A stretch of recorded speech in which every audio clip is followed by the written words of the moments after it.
y lo que le pide es que genere una salida que contenga la estructura de la imagen original y el estilo, por así decirlo, del cuadro, ¿no? Entonces, bueno, lo que hace es una cosa bastante complicada porque coge una red neuronal que está entrenada en reconocimiento de objetos y como que optimiza, bueno, genera una imagen que le presenta la entrada de la red y aplica el descenso de gradiente en esa imagen a la entrada de la red para que preserve el estilo de esta imagen, que el estilo, lo que considera como estilo es las activaciones en las capas internas de la red y la estructura original de esta imagen. Entonces, bueno, esto sería un ejemplo de lo que yo os decía el otro día, el que TensorFlow viene bien cuando uno quiere hacer cosas un poco más fuera de lo corriente, un poco menos estándar, ¿no? Mientras que otras librerías, que lo voy a comentar luego después, son más útiles para resolver problemas sencillos o estándar, ¿no? Entonces, si os apetece leeros este artículo, yo creo que está escrito de una manera bastante asequible, porque no tiene una matemática muy compleja y es bastante interesante. Y una vez que hayáis entendido cómo funcionan las redes neuronales convolucionales, pues es fácil entender el artículo. Y una vez que lo hayáis leído, si queréis podéis echarle un ojo. Dentro del repositorio que tengo TensorFlow Examples, tengo uno que se llama CNN Art HD. Y es una implementación así un poco libre de lo que se propone en este artículo, ¿no? Entonces, bueno, la verdad es que no acaba de funcionar del todo, pero las ideas básicas del artículo sí están implementadas. Por ejemplo, aquí le paso esta imagen del ciervo y le digo que coja el estilo de este parche tan pequeñito de un cuadro, ¿no? Y bueno, pues lo que son los colores sí que los va cogiendo a lo largo de las iteraciones, pero bueno, las texturas todavía le cuesta un poco cogerlas. Así que nada, pero lo que sí que está, creo que estoy seguro de que tengo implementado correctamente lo que propone el artículo. Lo que pasa es que utilizo una red neuronal mucho menos profunda y utilizo menos iteraciones de entrenamiento, menos datos, de hecho todo más simplificado, ¿no? Aunque solo sea para poder verlo y echarle un ojo, yo creo que podéis encontrarlo interesante. Ya que preguntaba, os lo voy a comentar. Y luego otra cosa que quería comentaros al respecto de la pregunta de Pablo sobre cómo se entrenan este tipo de redes cuando son recursivas. Bueno, pues hay varias maneras de operar estas redes, ¿no? Esto sería un ejemplo como lo que hemos estado haciendo estos otros días, en los que le damos a la red una entrada y optimizamos los parámetros de este modelo para que tengamos esta salida. Bien, pues eso sería lo que haríamos con una red que no fuera recursiva y por tanto no tuviera un estado interno que le permitiese sacar diferentes salidas con la misma entrada. Y luego hay otras muchas maneras de operar este tipo de redes. Bueno, podemos darle una entrada y pedirle que ya con esa entrada vaya generando una secuencia de salidas y optimizar el modelo para que las salidas sean estas. O podemos darle varias entradas y optimizar para que en el momento de proporcionarle la última entrada al modelo, la salida sea la que deseamos. Bueno, pues hay diferentes maneras de operar con estas redes. Bien, pues la que nosotros vamos a utilizar en este caso va a ser esta. Vamos a proporcionarle a la red una secuencia de entradas, una secuencia de elementos, y vamos a pedirle que al final de esa secuencia lo que nos devuelva sea una salida con la que nosotros hemos entrenado a la red. Esa va a ser un poco la idea que vamos a seguir. Entonces lo que vamos a hacer, como ya comenté el otro día, va a ser entrenar una red que sea capaz de completar dígitos. Si en los talleres anteriores intentábamos que la red reconociese el dígito que le presentamos en la entrada, ahora vamos a intentar que la red sea capaz de terminar de dibujarlo. Le vamos a mostrar solamente la primera parte de la imagen, la primera mitad, y la red neuronal va a tener que ir dibujando el resto de la imagen, ¿no? Entonces la manera en la que vamos a hacerlo va a ser cada una de las filas, bueno, aquí en esta imagen, no sé si se ve muy bien, voy a ver si ampliando lo veis un poco mejor. La parte azul sería la entrada que le damos a la red y la parte roja sería lo que la red nos devuelve, ¿no? Entonces, la entrada va a ser una serie de elementos que se van a presentar secuencialmente a la red y cada uno de esos elementos va a ser una de las filas de la imagen, ¿no? Entonces, la estructura de la red que vamos a utilizar va a ser esta. Vamos a tener una secuencia de muestras, donde cada muestra va a ser una fila de la imagen, de la mitad superior de una imagen, y la salida que la red neuronal va a tener que darnos, o debería darnos idealmente, es la siguiente fila, verticalmente, ¿no?, de la imagen para ir completándola, ¿no? Entonces, en cada momento vamos a ir moviendo esta ventana que le mostramos a la red para que nos vaya generando la siguiente fila de la imagen. Vamos a desplazar la ventana, entonces va a entrar dentro de la ventana que la red observa justo lo que ha generado ya en el momento anterior, ¿no? Entonces por eso decimos que la red va a tener que ser capaz solamente con ver esta primera parte de la imagen de completar el resto de la imagen, ¿no? Entonces tiene que implícitamente reconocer qué dígito es y luego además ser capaz de completarlo atendiendo a diferentes criterios, porque tiene que tener consistencia en cuanto al trazado, en cuanto a la inclinación del número, que está inclinado un poco para la izquierda como este, pues tiene que hacerlo también inclinado, el grosor del trazado tiene que ser el mismo, bueno, tiene que ser capaz de reconocer todo eso de manera implícita y generar el número de manera correcta. Entonces, como os decía, la arquitectura va a ser esta. Vamos a tener primero una capa completamente conectada, como las que utilizábamos otros días. Después vamos a tener esta capa de neuronas recurrentes, de long short term memories, y después vamos a tener otra capa final de neuronas completamente conectadas, igual que las que usábamos el otro día. ¿Qué más os tengo que contar? Bueno, las long short term memory no vamos a tener que implementarlas nosotros desde cero, como estaba sucediendo estos días anteriores con este tipo de redes, este tipo de capas, porque vienen implementadas como una caja negra prácticamente dentro de TensorFlow. La verdad es que rompiendo un poco su política de que tú tengas que implementarlo todo, porque la verdad es que la complejidad de implementar estas neuronas ya se va un poco del resto de complejidad, ¿no? Porque esto es muy fácil, simplemente es multiplicación de matrices y sumarle los días, pero claro, este tipo de neuronas habría que implementarlas la recurrencia en el tiempo, ¿no? Que los estados se pasasen de un instante de tiempo a otro, etc. Bueno, sería mucho más complicado si ya no nos lo da hecho TensorFlow. Así que si os parece vamos a comenzar con este ejemplo. Como todos los días, abrimos una terminal y lanzamos Jupyter Notebook. Esperamos a que lance nuestro servidor, nuestro IDE. Aseguraros de que creáis el notebook en la misma carpeta donde tenéis el modelo ya entrenado y los datos del MNIST, que van a ser los mismos datos que utilizamos en otros talleres. Entonces yo lo tengo aquí. Así que me voy a nuevo, notebook, y creo un nuevo notebook. Bueno, la primera parte va a sonar bastante porque es lo mismo que los otros días. Le decimos que la gráfica no la genere dentro del documento con matplotlib inline. Tenemos que importar TensorFlow. Tenemos que importar matplotlib.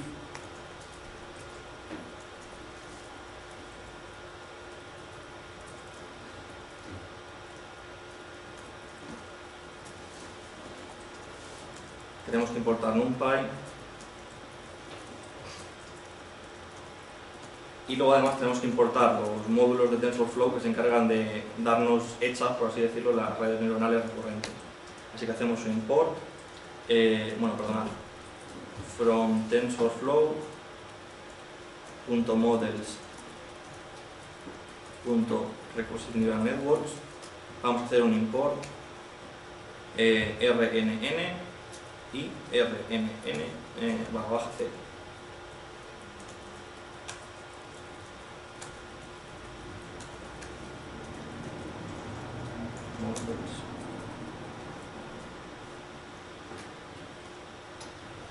Bueno, pues importamos eso y luego tenemos que importar, como siempre, los datos que vamos a utilizar, que son de nuevo los de MNIST. Así que from TensorFlow.examples.tutorials.MNIST hacemos un import, input data, MNIST es igual a input data punto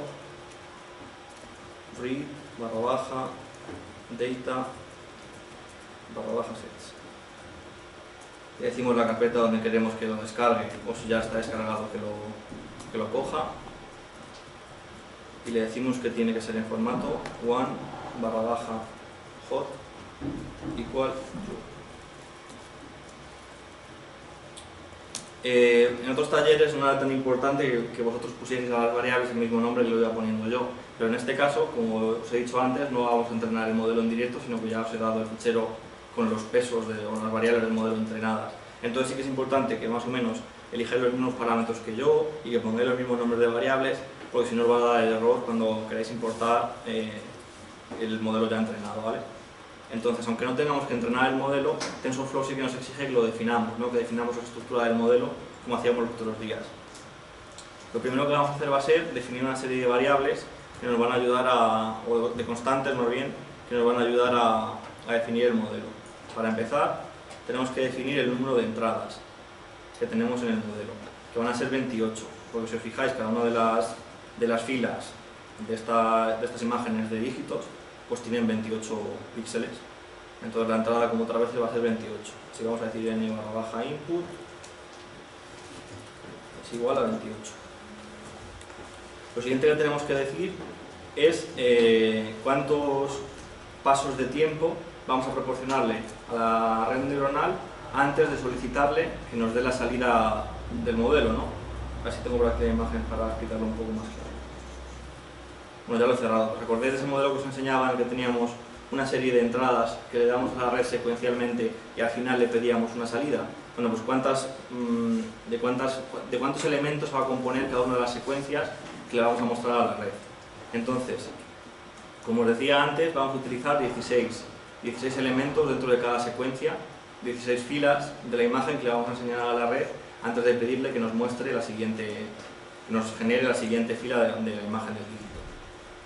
Entonces volvemos al código, a ver, aquí está, y le ponemos n/steps es igual a 16. Luego también vamos a definir el número de neuronas que vamos a tener en cada capa, ¿no? Vamos a utilizar para esta capa oculta 200 neuronas y vamos a utilizar también 200 neuronas en la capa recursiva de non-sorted memory, ¿no? No tendríamos por qué utilizar el mismo número, pero vamos a hacerlo para hacerlo más sencillo. Y luego, en la capa de salida, pues nada, tenemos tantas neuronas como salidas tiene el modelo, que son 28, porque queremos que nos genere esa siguiente fila del dígito, pues tiene que ser 28 a la fuerza, ¿no? Entonces definimos n/hidden, el número de neuronas en la capa oculta va a ser 200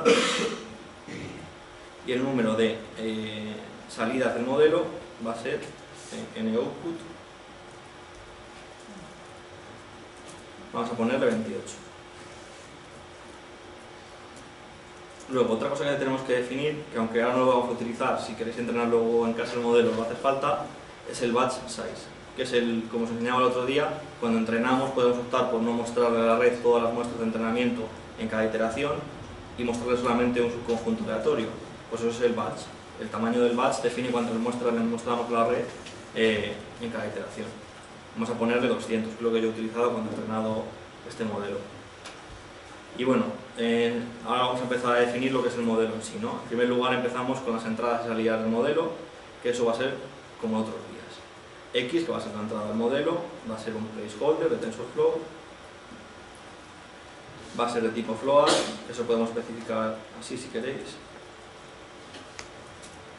Y luego las dimensiones, en este caso van a ser un poco distintas. Si os acordáis otros días, la entrada al modelo era una matriz donde las filas eran el número de las muestras, los diferentes dígitos, y las columnas eran las características, que teníamos 384 porque eran los píxeles en total de la imagen, ¿no? En este caso vamos a tener una matriz tridimensional. En el primero de las dimensiones vamos a tener las muestras, no quiero llamarlo muestras por no liarlo más, los dígitos, las imágenes de dígitos que queremos que aprenda a generar o que le vamos a enseñar para que aprenda a generar, a completarlas. En la segunda de las dimensiones lo que vamos a tener va a ser cada una de los elementos que forman una secuencia de entrenamiento de la red, es decir, esas 16 filas de la imagen. Y en la última de las dimensiones tenemos los píxeles que forman cada una de las filas. Entonces, el número de imágenes que le pasamos al modelo es variable, depende del momento de ejecución, así que como otros días le ponemos no. Luego, el número de secuencias, o sea, el número de elementos que forman cada secuencia, hemos dicho que va a ser algo fijo, que va a ser 16. Si no me he equivocado, ¿no? Pero bueno, vamos a poner la variable ya que habíamos declarado, n/steps. Y luego, el número de características que tiene cada uno de los elementos de la secuencia, pues son 28 píxeles, que va a ser o n input o n output. Vamos a ponerle n input. Bien, una vez definido este placeholder, podemos definir si queréis la salida del modelo. Bueno, perdonad, la salida ideal del modelo, ¿no? Esto va a tener también un TensorFlow placeholder. El tipo va a ser float también. Bien, ahora las salidas, como os decía, no son una secuencia, son simplemente por cada imagen que queramos completar o por cada vez que le mostremos a la red una secuencia de entradas, nos genera una salida, una fila. Entonces, la dimensión de esta matriz va a ser non, dependiendo del número de imágenes que le pidamos que nos complete, y el número de características que tiene cada una de las filas de la imagen, que son 28 en el output. Bien, ahora si queréis podemos empezar a definir ya los parámetros de los variables del modelo, que son las que hemos tenido que optimizar durante el entrenamiento, ¿no? En primer lugar podemos empezar por la primera capa completamente conectada, por esos pesos de la primera capa completamente conectada. Vamos a llamarle w/fc1, vamos a decir que va a ser una variable de TensorFlow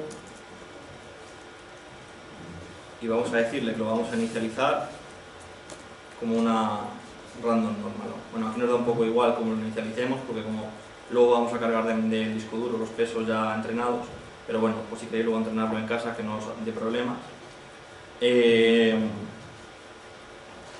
La dimensión de esta matriz, de la primera matriz de pesos de la capa completamente conectada, va a ser el número de filas igual al número de entradas del modelo, es decir, 28, el número de columnas igual a las neuronas de esta primera capa oculta, 200. Así que, por utilizar las variables que hemos definido arriba, vamos a decir de n input a n/hidden.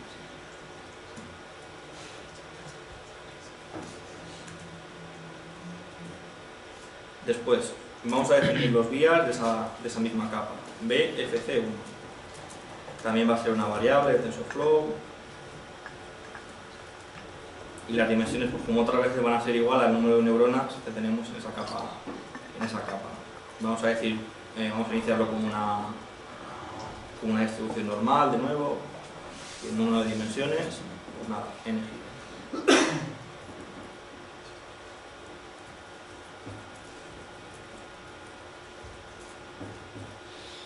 Si queréis ahora podemos definir los pesos de esa segunda... Bueno, lo que nos tocaría definir sería esta parte de aquí, la capa recurrente, pero como os he dicho antes, esto nos lo da TensorFlow como una caja negra, así que de momento lo vamos a dejar y vamos a ponernos a definir estos pesos, los pesos de la última capa.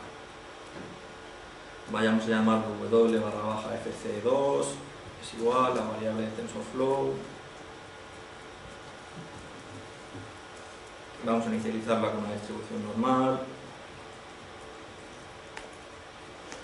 Y la dimensión va a ser, como os he dicho, vamos a tener 200 neuronas recurrentes, así que el número de filas va a ser 200, el número de columnas, el número de neuronas, la capa de salida, 28. Así que n/hidden y n/out. Y vamos a declarar ahora los vías de esta capa, fc2. Es igual a TensorFlow, variable. También vamos a inicializarlo como una normal. Y nada, como siempre, el número de neuronas de salida de la capa, que son en el output.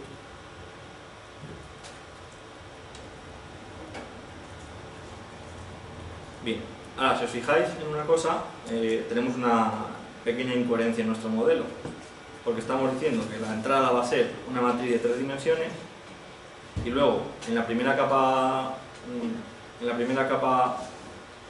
completamente conectada estamos considerando que la entrada tiene solamente, por cada una de las muestras o por cada una de las imágenes, solo tiene 28 características, ¿no? Tenemos que hacer una transformación de los datos, porque estas capas que son completamente conectadas no van a saber nada acerca de secuencias y tiempo, simplemente van a procesar todas estas filas de imágenes de golpe y luego ya la que va a tener una noción de temporalidad y de secuencia a lo largo del tiempo va a ser esta capa, ¿no? Entonces, bueno, el caso es que hay que hacer una transformación de los datos que nada, si no tarda nada en hacerla porque la hacemos con TensorFlow, así que definimos una variable intermedia, vamos a llamar x internal, por ejemplo.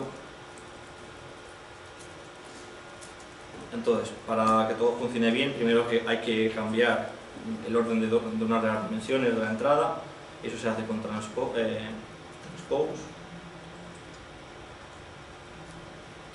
Le decimos que tome como entrada la variable x y que reordene las dimensiones de la matriz x de esta forma: 1, 0 y 2.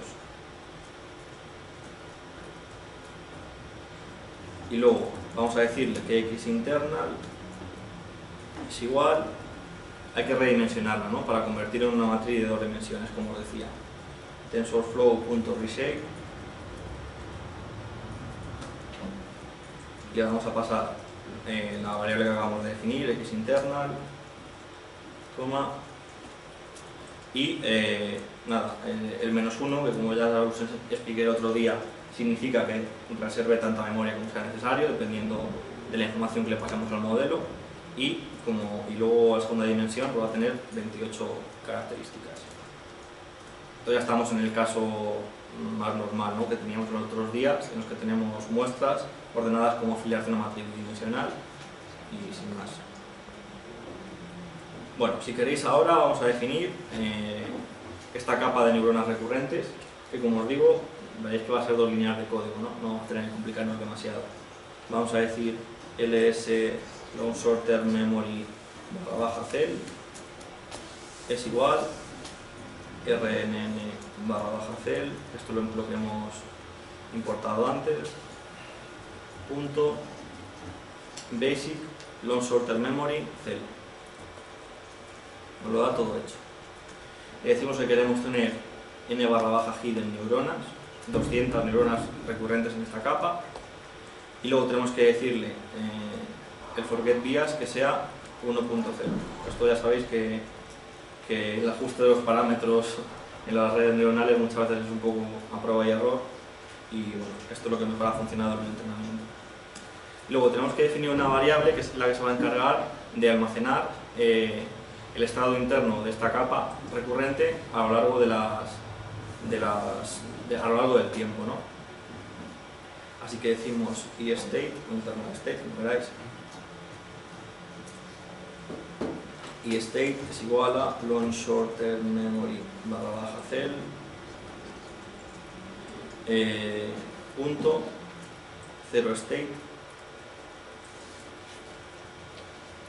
Ya si no me equivoco, porque es importante que esta parte del código no es como el resto de código anterior, que podéis ejecutarlo una y otra vez y se redefine y no pasa nada. Esto solo si lo ejecutáis una vez y lo volvéis a ejecutar os va a dar error, porque dice que ya está reservada la memoria y tendréis que reiniciar el notebook, que se hace con este botoncito de aquí. Así que voy a asegurarme que lo escribo bien, pero luego no puedo volver a ejecutarlo. Long/state. Bueno, y esto aquí tenéis que hacer un acto de fe. Si vais a entrenar luego el modelo, tenéis que reservar suficiente memoria para almacenar el estado interno de la red recurrente, y eso va en función del número de muestras o de imágenes de entrenamiento que le paséis. Entonces por eso os he hecho definir antes la variable batch size, porque eso el tamaño de este array va en función de eso. Es batch size por 28 menos n steps, y luego hay que decirle que es de tipo float, TensorFlow.float32. Bueno, luego cuando lo ejecutemos vemos si me he equivocado o lo he hecho bien. Vale, entonces ya tenemos definido lo que sería todas las variables de nuestro modelo, así que podemos empezar a definir, como siempre, el flujo de datos de nuestro modelo. No sé si lo hice. Entonces, lo primero que vamos a definir va a ser la salida de la primera capa oculta, esta capa de aquí.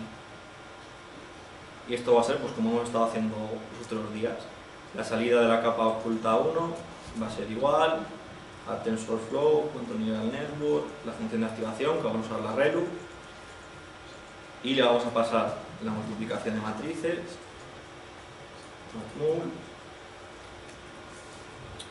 y le vamos a pasar esa variable interna que hemos declarado para hacer la transformación de los datos, ¿no?, de que se estén en el formato que necesita este tipo de capa, y la matriz de pesos, W/FC1.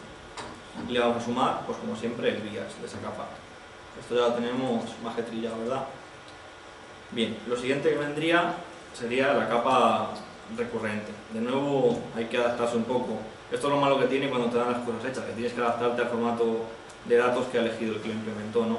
Entonces hay que hacer una transformación y esas muestras que las hemos, o esos datos de entrada de la red que lo teníamos como una matriz tridimensional, de nuevo hay que pasarlo al formato de matriz tridimensional en el que tenemos imágenes o muestras, como queráis llamarla, en definitiva las secuencias, los elementos de cada secuencia en la siguiente dimensión y las características de cada elemento de la secuencia en la tercera dimensión, ¿no?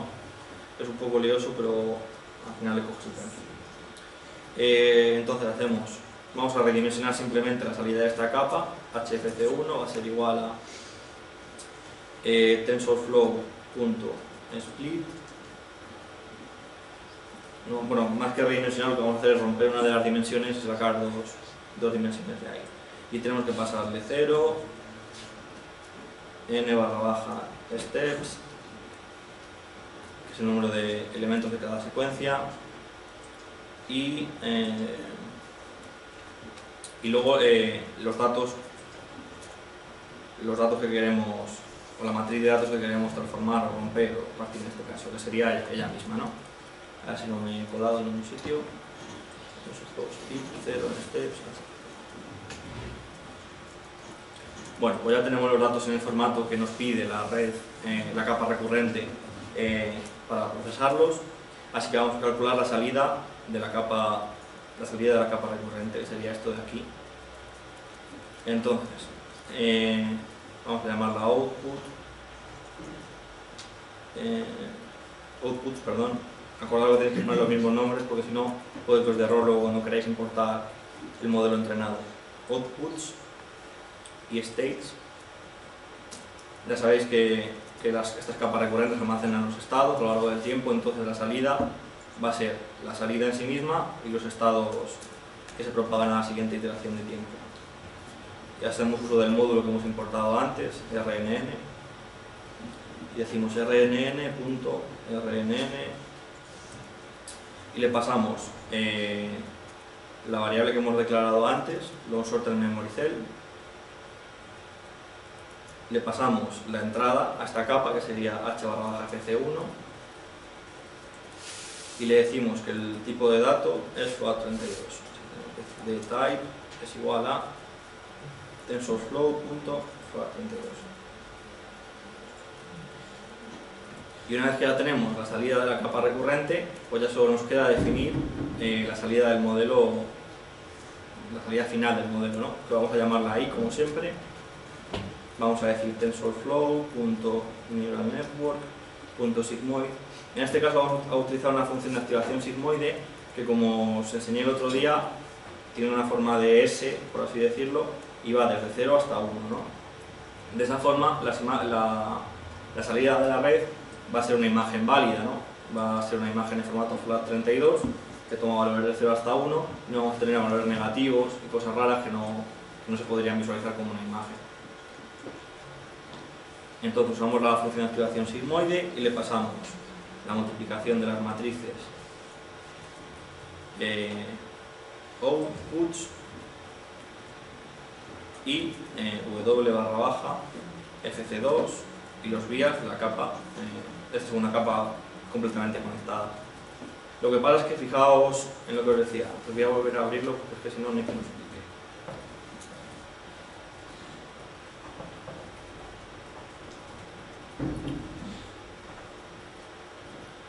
De las salidas que produce nuestra red, solo nos interesa la última, la salida que produce cuando ya hemos terminado de mostrarle todos los elementos de una de las secuencias de entrenamiento. Por eso, aquí tenemos que añadir una cosita y en vez de quedarnos con todas las salidas de la capa recurrente, solo nos quedamos con la última. Y la manera de quedarnos solamente con la última salida de esa capa es ponerle aquí un -1, que en Python pues podéis poner un índice negativo e indica que empiezan desde el final de la lista, ¿no? Así que cuando tienes una lista y pones el -1 es el último elemento de la lista. Bueno, y yo creo que con eso casi hemos acabado. Solo nos queda, como siempre, inicializar el el modelo de TensorFlow, así que creamos una nueva sesión de TensorFlow. Ses es igual a tensorflow.session, ses.run y le pasamos TensorFlow initialize all variables. Esto es una función, así que hay que pasarle con las llaves. Entonces voy a ejecutarlo, con un poco de suerte no habré metido ningún error, no me lo creo. Bueno, os dejo un poco de tiempo para que terminéis de copiarlo por si os falta algo. Y espero no haber puesto ningún nombre distinto, porque ya os digo que si me he equivocado me va a dar error al cargar el modelo en memoria. Pero bueno.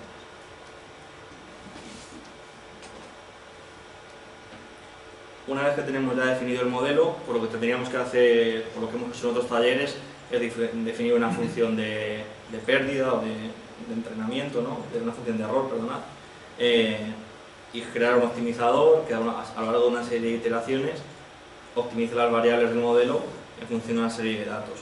En este caso, lo único que vamos a tener que hacer es cargar de memoria los datos del modelo ya entrenado. Y para que veáis lo fácil que se hace eso con TensorFlow, lo único que tenemos que hacer es definir un nuevo ayudante de guardado, como queráis llamarlo, tensorflow.train.saver. Y decirle a ese saver que nos restablezca un modelo que está guardado en el disco en la dirección que sea. En este caso yo le tengo en la carpeta donde tengo el notebook, que tengo aquí mismo, LonShorter memory CKPT, así que le digo, está en /, LonShorter memory CKPT. No le paséis el LonShorter memory IPython notebook, que eso es el notebook. Si os habéis descargado el repositorio entero que tengo, este es el notebook donde está el ejemplo al completo. Entonces le decimos además que queremos que nos restaure ese modelo entrenado en esta sesión. Le ponemos aquí un print modelo cargado. A ver, algo ha pasado más.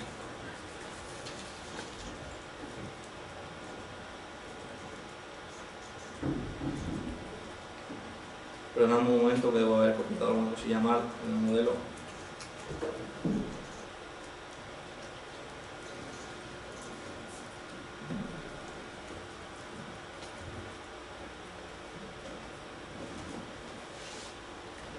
Bueno, por no entreteneros, voy a ejecutar el modelo que tengo aquí al lado ya completo y luego miráis a ver qué cosa en algún nombre he puesto un nombre que no era o he cambiado alguna letra, entonces me da error al cargarlo.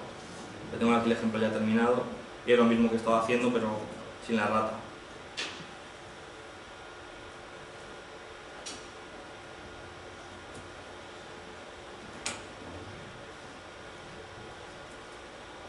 Aquí sí que me deja cargar el modelo. Ya veis que es casi lo mismo. No sé si a otro está dando también el error. Sí da. Os ha dejado cargarlo. Pues entonces es que he cometido yo algún errorcillo al escribirlo. Bueno, pues sigo con este, ¿vale? Porque como es lo mismo.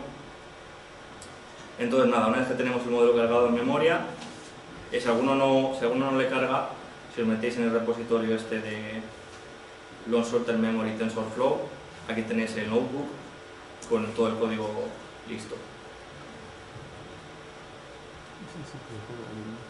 Entonces, ahora lo que vamos a hacer es implementar, como si no lo tuviéramos implementado ya, el código que dado una imagen le pide al modelo que la termine de dibujar. Como ya está entrenado, es decir, que hace esto, le va mostrando una serie de secuencias que son las filas de una imagen y le pide que vaya terminando de completarlas, ¿no?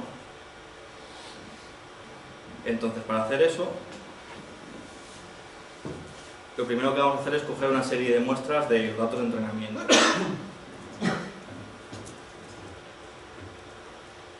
Esto es igual que hacíamos el otro día cuando queríamos coger datos para entrenar el modelo. Vamos a cogerlo del dataset de test, porque si no estamos haciendo trampas. Si entrenamos el modelo con unos datos y luego lo evaluamos con esos mismos datos, pues ya sabéis que no tiene mucha gracia el asunto. Cogemos del conjunto de datos de test 600 muestras aleatorias y luego vamos a hacer una cosa muy chula que se puede hacer con Python, que es seleccionar los índices de un array para los cuales los elementos de ese array tienen un valor determinado. Esto lo vamos a hacer para quedarnos con los índices dentro de estas 600 muestras que contienen imágenes de un 3, de un 4, de un 5, del número que queramos, para ir viendo para cada uno de los números, de los posibles dígitos, qué tal es capaz de completarlos el modelo que se ha dado entrenado. Entonces, esos índices lo vamos a llamar una variable que se llame digits y vamos a calcular np.argmax de batch de i en el eje 1. Esto es lo mismo que hacíamos el otro día cuando queríamos calcular el error de un modelo. Es igual a 3. O por ejemplo a 0. Vamos a empezar. Es decir, vamos a coger los índices de las imágenes de estas 600 muestras que se corresponden con números 0. Vamos a imprimirlo para que lo veáis. Bueno, me da false, false, false, true, false. Los valores true es allí donde encuentra un 0, ¿no? Un dígito correspondiente a un 0. Entonces, para quedarnos con una muestra aleatoria que sea un 0, vamos a decirle muestra va a ser igual a las x, el batch x. Vamos a quedarnos con los índices en los que haya ceros, digits. Vamos a quedarnos con el primero de ellos, en vez de coger los 20 o 30 que hayan salido, cogemos el primero y vamos a redimensionar a 20 por 20 para que se pueda visualizar como una imagen, a 28 por 28, perdón. Y como siempre hacemos un plt.imshow, le pasamos la muestra y le pasamos el mapa de color para que sea en escala de grises. No sale un 0, ¿verdad? Eso es lo que lo hemos hecho bien. Veis que la gente tiene maneras más que variopintas de dibujar el mismo número. Veis la dificultad del problema, ¿no? Bueno, pues lo que tenemos que implementar ahora es el meollo del asunto. Es ir moviendo esta ventana azul, que es lo que ve la red, a lo largo de una imagen, ir modificando esa imagen al añadirle esta salida generada por la red, como la red se ha ido completando el dígito, y mover la ventana para que en la siguiente iteración temporal pues la red neuronal vea la siguiente parte del número. Y esto es más fácil de lo que suena. Entonces, vamos a hacer un for y in range. ¿Cuántas veces va a haber que mover esta ventana temporal? Bueno, pues el número de movimientos que realiza esta ventana temporal es el tamaño en el eje de las sigues de la imagen menos el tamaño de esta parte que ya está visualizando la red, ¿no? Que es lo que habíamos definido también antes, así que simplemente tenemos que hacer 28 menos en steps. 28 es el número de píxeles en el eje de las sigues de la imagen menos en steps, el número de steps.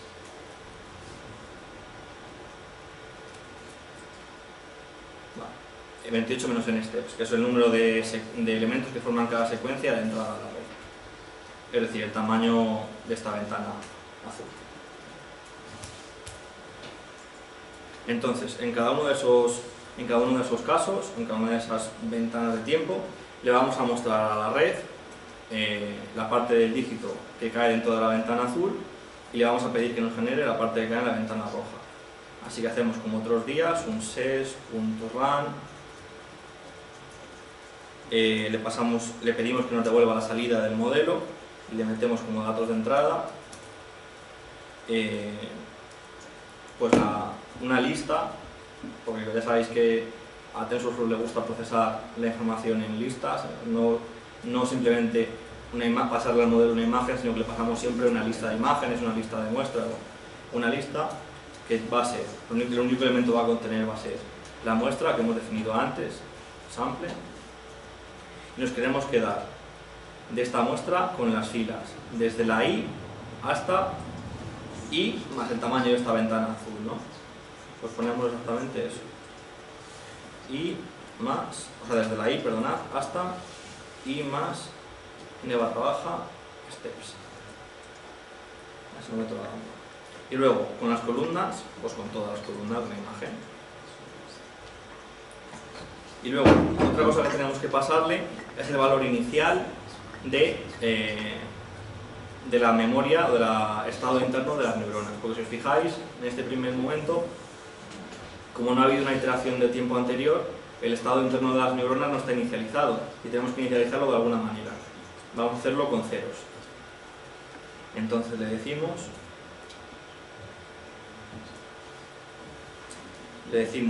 estado interno y state va a ser igual, o vamos a darle valor de ceros, np ceros, y la forma de esta matriz de ceros va a ser 1, porque solo estamos pasando una muestra para analizar, y 2 veces el número de secuencias o elementos que forman cada secuencia. Esto es así y no hay más vueltas que darle, depende simplemente de la implementación interna de la neurona recurrente de TensorFlow. Entonces, lo último que vamos a hacer, bueno, es quedarnos con la salida del modelo, una variable que vamos a llamar p, por ejemplo, y como sucede aquí en esta imagen, modificar la imagen original con la salida que nos ha dado la red. Entonces hacemos un sample de i más n barra baja steps, va a ser igual a la salida de la red que acabamos de coger, AP. Y para terminar, vamos a mostrar esta imagen reconstruida para ver qué tal ha salido en comparación a la imagen original. Hacemos un plt.imshow de la muestra y mapa de colores en escala de grises. Y acordaos que hay que poner aquí un plt.show para que no nos pise una imagen con otra, ¿no? Para que muestre una imagen y luego ya muestre la otra. Entonces, a ver, que no me deja hacer el salto de líneas.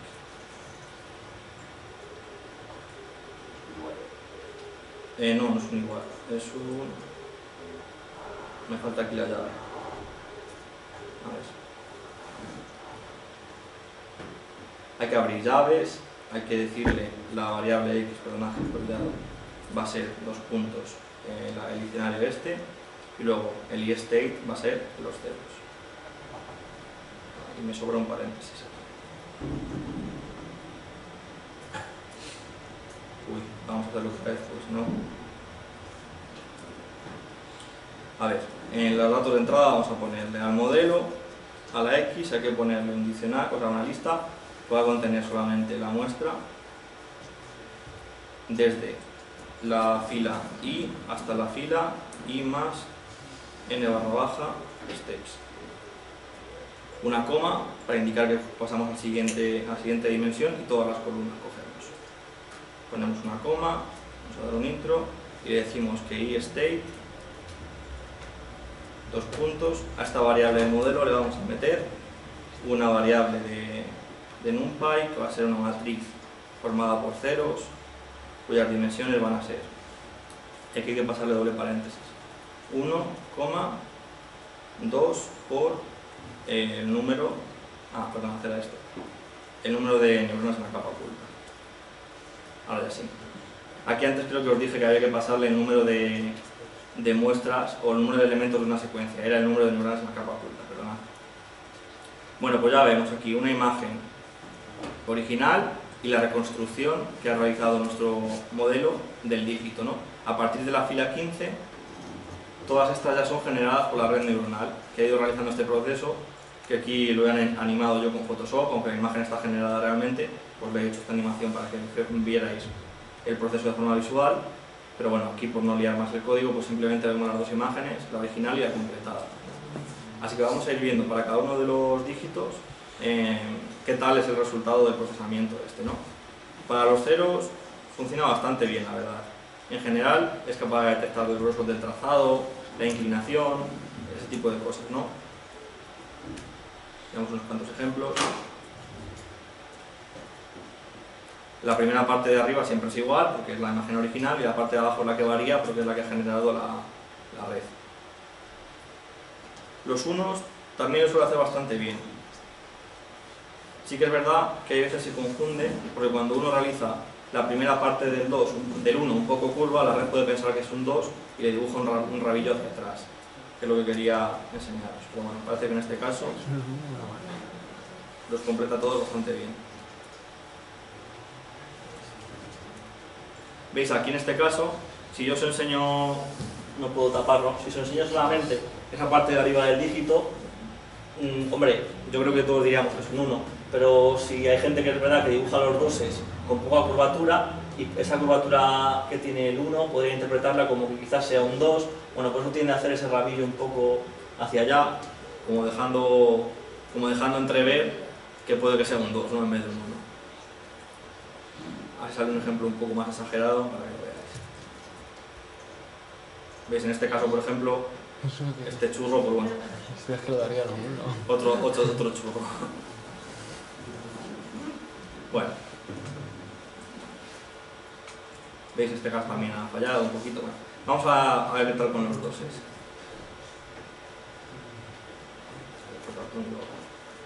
¿Veis? Es curioso que además ella es capaz de... Bueno, la verdad es que sí que es posible que esta primera fila de la parte de abajo del 2 sí que la esté viendo la red neuronal desde el principio, pero ella es capaz de detectar que esta persona está dibujando el 2 con este lazo, ¿no? Que mucha gente no lo hace, y es capaz de dibujarlo. De aquí para abajo la ha generado la red. Bueno, vemos que los doses, incluso este que estaba bastante mal dibujado, ella lo ha terminado con un poco más de elegancia.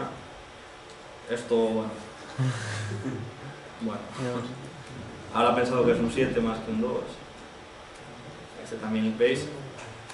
Viendo solamente la primera parte de este dibujo, es difícil de decir el estilo que tiene esta persona al dibujar la parte de abajo del dígito. Así que ella tira de uno un poco más estándar, ¿no? Y al final pues, aprende su propia manera de dibujar. Bueno, quería enseñaros también el 3, porque ya empieza a ser más complicada la cosa. Este lo ha hecho bien. Claro, por ejemplo, ¿de qué forma podría predecir la red neuronal que esta persona tiene tendencia a dibujar el rabillo del 3 hacia arriba? Pues de ninguna manera, ella simplemente dibuja un 3 coherente con lo que ha visto hasta ahora, imitando el ancho, el grosor del trazado, etc. Bueno, incluso con algunos dígitos están un poco más dibujados.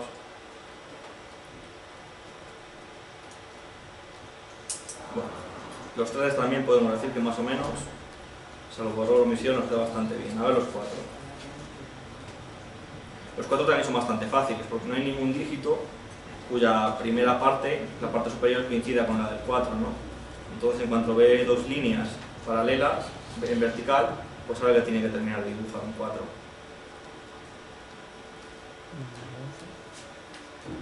Los 5 ya comienzan a ser peliagudos, pero cuando uno dibuja esta parte de forma tan como un ángulo recto, ¿no? Tan cuadrada, pues es fácil saber que estamos a punto de dibujar un 5.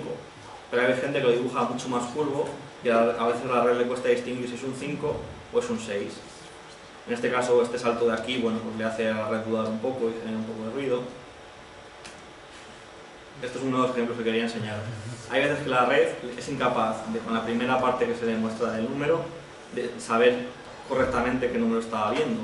Pero ella lo que hace es terminar de dibujar un dígito coherente con lo que ella ha visto hasta el momento. Entonces ella sabe que si está dibujando un 6, pues tiene que terminar de dibujar la circunferencia, ¿no? A ver si hay algún ejemplo más de esos que son interesantes. Bueno, en este caso está tan mal dibujado que genera ruido. Bueno, a ver, los 6 si sale algún ejemplo. Los 6 son también complicados, porque la gente tiende a hacerlos tumbados, por un motivo que no entiendo. Esto me diréis que todos vosotros no. ¿Esto qué es? ¿Un 6 o es un 0? Bueno, pues la red hace lo que puede también, toda la ambigüedad. Es increíble que consiga dibujar este dígito bien, porque...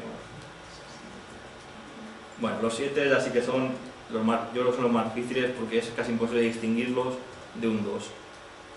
Esta primera parte, que es un 2 o un 7, si no veis más. La red piensa que es un 2. Aquí por algún motivo, quizás por esta forma un poco más de la parte superior, sí que cree que es un 7, le dibuja la línea vertical. Hay gente que dibuja la línea vertical y gente que no. ¿Cómo sabe la red viendo la primera parte del dibujo si va a dibujarlo o no? Bueno, los 7 la verdad es que son los que peor se le dan. Los 8 creo recordar que no se le daban mal. De nuevo, por eso que os digo, porque no hay ningún trazado. Sí que es cierto que cuando la gente ha dibujado el 8 un poco abajo, la red se piensa que es un 0 y no dibuja nada más. A ver si es algún ejemplo de eso. Bueno, aquí estaba dudando entre el 3 y el 8 y he dibujado una cosa intermedia.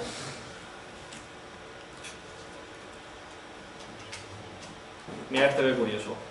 Como solo estaba viendo hasta aquí, quizás no ha podido ver que esta zona de aquí estaba cerrada en el dígito original, así que ha decidido dibujar un 9. Porque hay gente que lo dibuja así, como si fuera nuestra parte de abajo curva.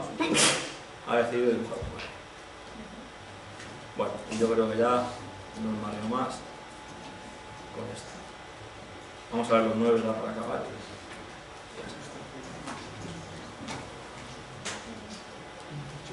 Mira qué curioso.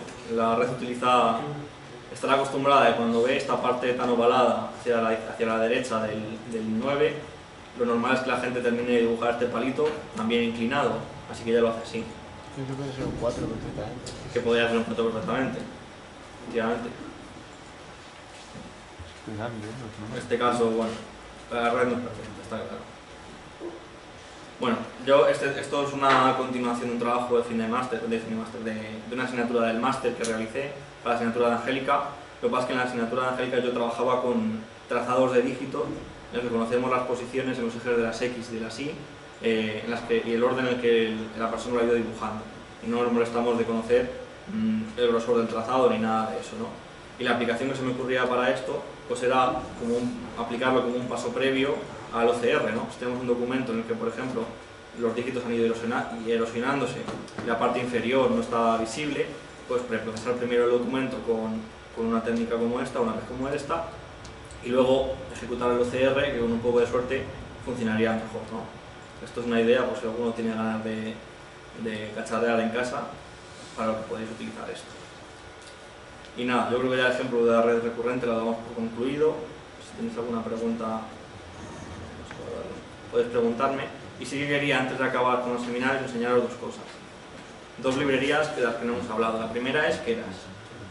Keras es una librería centrada sobre todo en el Deep Learning, en algoritmos de redes neuronales profundas, pero que tiene la ventaja sobre TensorFlow, que busca más ser caja negra, ¿no?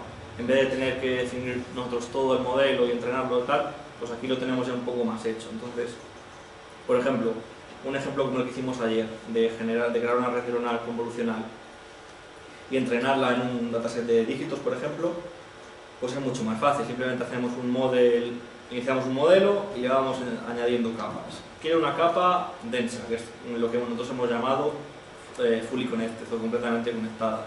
Quiero que la activación sea ReLU. Otra capa también densa, con tantas neuronas. Otra activación softmax, ¿no? Sí, aparte de capas completamente conectadas o densas, podríamos ponerle convolucionales, recurrentes, de cualquier tipo, ¿no? Eso tenemos que ir añadiéndoselas. Y luego al final le decimos que complete o cierre el modelo y que lo entrene. Y en 5 o 6 líneas tenemos hecho lo que hacíamos en TensorFlow, a lo mejor en 50 o en 30 líneas, ¿no? Entonces, cuando no queremos entrar dentro del modelo y ajustar las cosas al milímetro, cuando queremos sacrificar un poco la versatilidad en pos de la facilidad de uso, pues tenemos estas opciones como Keras. Y además lo bueno que tiene es que funciona sobre TensorFlow, no sé si lo pone por aquí, sobre Theano y TensorFlow. Son dos librerías un poco competidoras, ¿no? Pues esto está construido sobre TensorFlow, entonces la potencia de cálculo que tiene TensorFlow al funcionar en varias tarjetas gráficas o varios ordenadores, pues la sigue teniendo Keras, solo que es un poco más fácil de utilizar. Y luego la otra librería que quería enseñaros es Scikit-learn. Esta librería está más centrada en el Machine Learning desde un punto de vista general que en las redes neuronales. De hecho, de redes neuronales tiene muy poquita cosa. pero está muy bien porque es casi un estándar dentro de lo que es el aprendizaje automático y el Machine Learning. Es un punto de partida perfecto para cualquier proyecto que queráis hacer. Tenéis un conjunto de datos que queréis abordar o explotar, pues es una buena idea utilizar esta librería, porque esta sí que sí está centrada y pensada para ser fácil de utilizar y además eficiente, tener una buena eficiencia, ¿no? Tiene millones de ejemplos y hace pues, cualquier cosa que se os ocurra. Clasificación, aquí tenéis ejemplos de un montón de clasificadores que tiene implementado la librería de manera out of the box, como se dice. Bueno, tenéis un montón de ejemplos de utilización de todos los algoritmos, en cualquier de clustering, por ejemplo, todos los algoritmos de clustering que tiene implementado la librería. Bueno, pues en cualquier proyecto de Machine Learning con el que queráis poneros, es una herramienta básica en vuestra caja de herramientas del programador. Y nada más, por mi parte agradeceros la asistencia a todos los del seminario, espero que os haya gustado mucho, que hayáis aprendido aunque sea un poquito. Y nada, no sé si otros años, el próximo curso, volveremos a tratar de retomar otra edición de los cursos. Lo que sí que os agradecería sería que nos proporcionaseis feedback de las cosas que os han gustado, lo que nos ha gustado, si habéis venido a otros años, si os ha gustado más o menos y por qué, porque nosotros podamos mejorar, porque daos cuenta que nosotros no somos profesores, no somos nadie prácticamente. Entonces, bueno, pues todo el feedback y todas las recomendaciones que nos queráis hacer, todas las críticas constructivas, pues las agradecemos. Y nada más, muchas gracias por venir y nos vemos.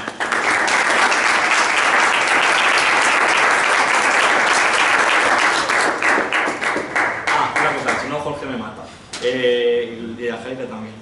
Que os apuntéis a la CM, que está muy bien, que aprendéis, que conocéis a gente que le gusta de verdad lo que está estudiando, su carrera, incluso gente de otras carreras que no son informáticas, que existen.